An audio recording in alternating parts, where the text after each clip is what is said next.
வணக்கம் நேயர்களே.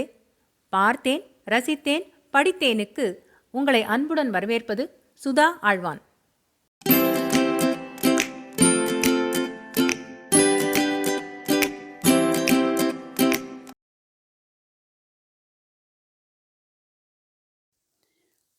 அமரர் கல்கியின் சாகித்ய அகாடமி விருது பெற்ற அலை ஓசை பாகம் 3 எரிமலை அத்தியாயம் 2 ஜப்பான் வரட்டும். அன்றிரவு சுமார் 8 மணிக்கு சூர்யா எதிர் வீட்டுக்கு போகலாம் என்று புறப்பட்டுச் சென்றபோது அவனை எதிர்பார்த்து கொண்டிருந்தவன் போல் அமர்நாத் நின்று கொண்டிருந்தான். வருக வருக, சுதந்திர வீரர் சூர்யாவின் வரவு நல்வரவாகுக என்று தமாஷ் செய்து கொண்டே சூர்யாவின் கைகளை பிடித்து வீட்டுக்குள் அழைத்து போனான் அமரநாத். கூடத்தில் போட்டிருந்த சோஃபாக்கள் ஒன்றில் உட்கார்ந்து வர்ண நூலினால் பூவேலை செய்து கொண்டிருந்தாள் ஒரு பெண். இவர்கள் உள்ளே வந்ததும் அவள் எழுந்தாள். அமரநாத் அவளை பார்த்து, சித்ரா, என் அருமை நண்பன் சூர்யாவை உனக்கு அறிமுகம் செய்து வைக்கிறேன். சூர்யா, இவள்தான் என்னை மனம் புரிந்த பாக்கியசாலி சித்ரா. பெயர் சித்ராவாக இருப்பதற்கேற்ப சித்திரக்கலையில் மிக தேர்ந்தவள். அணில் போட்டால் கிட்டத்தட்ட ஆடு மாதிரி இருக்கும் என்று சொன்னான். சூர்யா சிரித்துக்கொண்டே, ஆடு போட்டால் எப்படி இருக்கும் என்று கேட்டான்.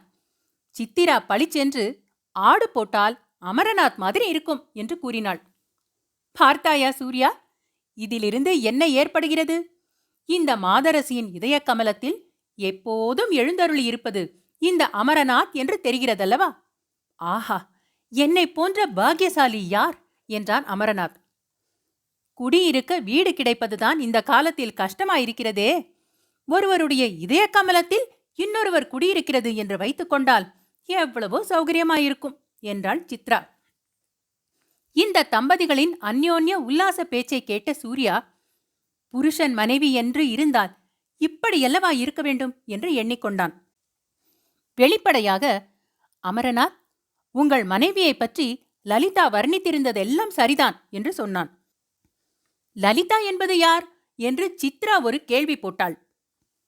இதென்ன இப்படி கேட்கிறீர்கள்? உங்களுக்கு எதிர் வீட்டில் இருக்கும் என்னுடைய சகோதரி லலிதாவைத்தான் சொல்லுகிறேன். ஓஹோ, எங்கள் சத்துரு வீட்டு நாட்டு பொண்ணையா? நான் அவளை பார்த்து எத்தனையோ வருஷமாயிற்றே. என்னை பற்றி அவள் என்ன வர்ணித்திருக்க முடியும் என்று கேட்டாள் சித்ரா. முன்னே எழுதியிருந்ததைத்தான் சொல்கிறேன். அவளும் தாங்களும் ரொம்ப சிநேகிதம் என்று எழுதியிருந்தாள். சிநேகமும் இல்லை, ஒன்றும் இல்லை. நாங்கள் ஜென்ம விரோதிகள் அல்லவா?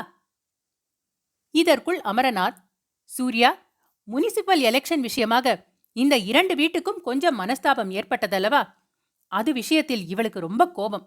அந்த கோபத்தை இப்படி காட்டுகிறாள். எனக்கு கோபம் ஒன்றும் இல்லை. மனிதர்கள் இப்படி மூடர்களாயிருக்கிறார்களே என்று பரிதாபந்தான். மொத்தத்தில் நமது தமிழ்நாட்டு ஜனங்கள் வாழத் தெரியாதவர்கள். வாழும் வகை தெரிய வேண்டுமானால் கல்கத்தாவுக்கு போய் வங்காளிகளுக்கு மத்தியில் 2 வருஷமாவது இருந்துவிட்டு வரவேண்டும் என்றாள் சித்ரா. நான் அதை ஒப்புக்கொள்ள மாட்டேன். தமிழ்நாட்டார் மற்றவர்களிடம் தெரிந்து கொள்ள வேண்டியது என்ன இருக்க முடியும் என்றான் சூர்யா. இதை கேள் சூர்யா, எலெக்ஷன் சண்டைக்கு பிறகு இவளை இங்கே வைத்துக்கொண்டு காலட்சேபம் செய்ய முடியாது என்றுதான் முக்கியமாக நான் கல்கத்தாவுக்கு போனேன். போன பிறகு ஏண்டாப்பா போனோம் என்று இருக்கிறது. இவளுக்கு வங்காளி நாகரிகத்தில் அத்தனை மோகம் பிறந்துவிட்டது. அதுவும் நேதாஜி சுபாஷ் மலாய் நாட்டில் சுதந்திர இந்திய சர்க்காரை ஸ்தாபித்திருக்கிறார் என்று தெரிந்த பிறகு இவளுக்கு ஒன்றுமே தலை கால் புரியவில்லை. ஆகாச விமானம் ஒன்று கிடைத்தால் என்னை இவள் பரிதவிக்க விட்டு நேதாஜி போஸிடம் பறந்து போய்விடுவாள் என்றான் அமரநாத்.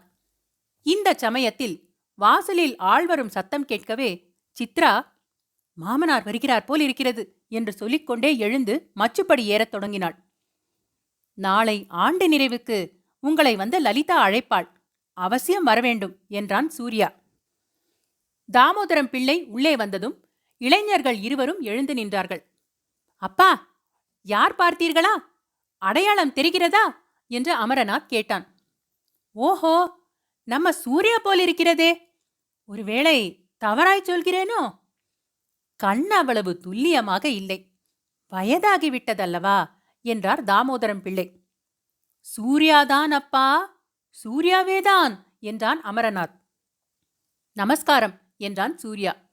தாமோதரம் பிள்ளை அவருடைய ஆபீஸ் அறைக்கு போய்விடுவார் என்று அமரநாத் நினைத்ததற்கு மாறாக அங்கிருந்த சோஃபாவில் உட்கார்ந்தார். வாலிபர்கள் இருவரும் உட்கார்ந்த பிறகு சூர்யாவை அவர் மறுபடியும் உற்று பார்த்தார். ஆமா, சூர்யாதான். என்னவோய் சூர்யா நாராயண ஐயரே, நீரெங்கேயோ ஆப்கானிஸ்தில் இருக்கிறதாக சொன்னார்கள், மாஸ்கோவில் பார்த்ததாக சொன்னார்கள், அப்புறம் சைகானுக்கு வந்து விட்டதாக சொன்னார்கள், கடைசியில் நம்ம ஊரிலே இருக்கிறீரே. இந்தியாவின் சுதந்திரம் எந்த மட்டில் இருக்கிறது? எங்கே கொண்டு வந்து நிறுத்தி வைத்திருக்கிறீர் என்றார். மாமா, என்னை பற்றி இவ்வளவு தூரம் ஞாபகம் வைத்துக்கொண்டு எந்த நாட்டுக்கு போயிருக்கிறேன் என்றெல்லாம் விசாரித்து வைத்திருக்கிறீர்களே, அதற்காக சந்தோஷம். ஆனால் நான் எந்த அயல் நாட்டுக்கும் போகவில்லை.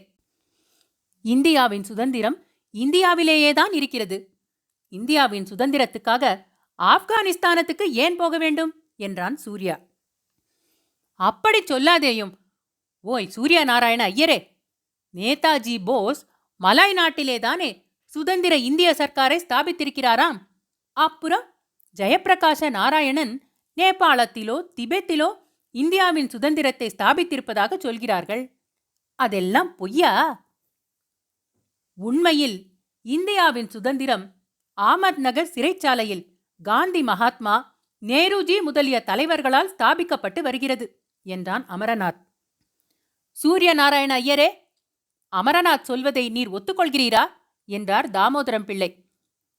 மாமா, என்னை சூர்யா என்று அழைத்தால்தான் இனிமேல் பதில் சொல்வேன். சரி அப்பா, சூர்யா, இப்போது சொல்லு. இந்தியாவுக்கு சுதந்திரம் எந்த வழி மூலமாக வரப்போகிறதென்று நினைக்கிறாய் என்று தாமோதரம் பிள்ளை கேட்டார். சொல்ல முடியாது மாமா. எந்த வழியினாலும் வரும், எல்லா வழியினாலும் வரும். ஆனால் வரும்போது அதை கைப்பற்ற ஜனங்கள் தயாராக இருக்க வேண்டும். இதற்கு நம்முடைய ஜனங்களை தயார் செய்வதுதான் இப்போது நாம் செய்ய வேண்டிய முக்கியமான வேலை. சுதந்திரத்துக்கு நம்முடைய ஜனங்களை தயார் செய்கிறதா? சூர்யா, அது ஒரு நாளும் முடியாத காரியம். நம்முடைய ஜனங்களை சுதந்திரத்துக்கு தயார் செய்ய வேண்டுமானால் அதற்கு வழி என்ன தெரியுமா?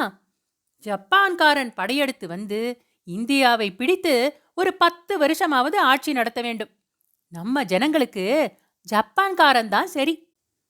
அவன் உச்சி குடுமிகளை எல்லாம் பிடித்து ஒரு உலுக்கு உலுக்கி ஜாதி வித்தியாசம், மத வித்தியாசம் எல்லாவற்றையும் அடியோடு ஒழிக்க வேண்டும். அரிசியும் பருப்பும் சாப்பிட்டு ஏப்பமிட்டு கொண்டிருப்பவர்களை எல்லாம் சவுக்கினால் 4 அடி அடித்து மாமிசமும் மீனும் சாப்பிடச் செய்ய வேண்டும்.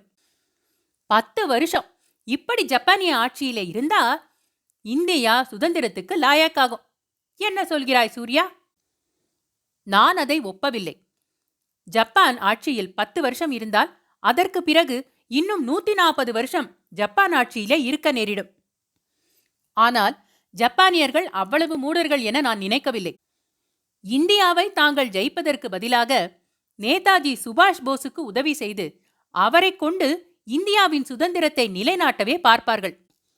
இந்தியாவை ஜெயித்து ஆள்வதை காட்டிலும் இந்தியாவை சிநேகமாக வைத்துக் கொள்வதுதான் ஜப்பானுக்கு அனுகூலம். ஜப்பானுக்கு எது அனுகூலம் என்று உமக்கு தெரிந்திருக்கிறது ஓய். அது ஜப்பானுக்கு தெரிந்திருக்க வேண்டுமே. நாய் குரைத்ததை பார்த்து ஒருவன் பயப்பட்டானாம். குரைக்கிற நாய் கடிக்காது என்கிற பழமொழி தெரியாதா என்று இன்னொருவன் சொன்னானாம். பழமொழி எனக்கு தெரியும், ஆனால் அந்த நாய்க்கு தெரிந்திருக்க வேண்டுமே என்றானாம் பயந்த பேர்வழி. அந்த மாதிரி நேதாஜிக்கு உதவி செய்வதின் அனுகூலத்தை ஜப்பான் உணர்ந்திருக்க வேண்டுமே. நேதாஜி படையில் இதுவரை 50,000 வீரர்கள் சேர்ந்திருக்கிறார்களாம். ஜப்பான் தான் ஆயுதம் கொடுத்து உதவி இருக்கிறதாம் என்றான் அமரநாத். 50,000 வீரர்கள் என்றால் அவ்வளவு அதிகமா? அவர்களை கொண்டு இந்தியா தேசத்தையே பிடித்துவிட முடியுமா என்றார் தாமோதரம் பிள்ளை. நேதாஜி 50,000 பேரோடு வந்தால் இந்தியாவில் அவருடன் சேர்வதற்கு 50 லட்சம் பேர் காத்திருக்கிறார்கள் என்றான் சூர்யா. வங்காளத்தில் மட்டுமே 50 லட்சம் பேர் சேர்வார்கள். கல்கத்தாவெல்லாம் ஓயாமல் இதை பற்றியே பேச்சாக இருக்கிறது என்றான் அமரநாத். 50 லட்சம் பேர் சேரட்டும், 5 கோடி பேர் வேணுமானாலும் சேரட்டும். நேதாஜி புதுடில்லிக்கு வந்து சக்கரவர்த்தியாக முடிசூட்டிக் கொள்ளட்டும். நான் குறுக்கே நிற்கவில்லை.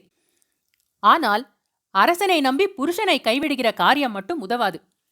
நேதாஜி எப்போதோ வரப்போகிறார் என்பதற்காக இப்போது இங்கே சில தருதலைகள் சாபட்டாஜ் வேலையில் இறங்குகிறார்களே, அது சுத்த முட்டாள்தனம். ஜப்பான் வருகிற வரையில் காத்திருப்பதுதானே. அதற்குள்ளே ரயிலை கவிழ்க்கிறேன், பாலத்தை உடைக்கிறேன் என்று ஆரம்பிக்கிறார்களே. சாபட்டாஜ் வேலைகள் அரசாங்க துரோகம் மட்டுமல்ல, பொதுஜன துரோகம். நான் ஜட்ஜா இருந்தால் அப்படிப்பட்ட காரியம் செய்பவர்களுக்கு மரண தண்டனை விதிப்பேன். இவ்விதம் தாமோதரம் பிள்ளை சொல்லி வந்தபோது சூர்யாவின் முகத்தில் ஒரு மாறுதல் காணப்பட்டது. மலர்ந்திருந்த அவன் முகம் சட்டென்று சுருங்கிற்று. இந்த மாறுதலை அமரநாத் கவனித்தான்.